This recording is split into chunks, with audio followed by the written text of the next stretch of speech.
Welcome back to our channel. Nellore జిల్లా దొరసత్ర మండలం ఆనేపడి అనే ఊర్లో మనం ఈరోజు ఉన్నాము.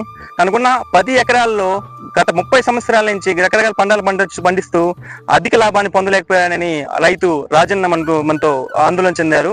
సో ఈ సంవత్సరం అయితే అతి తక్కువ ఖర్చుతో తగిలిన చెట్లు అనేది వేసుకున్నారంట.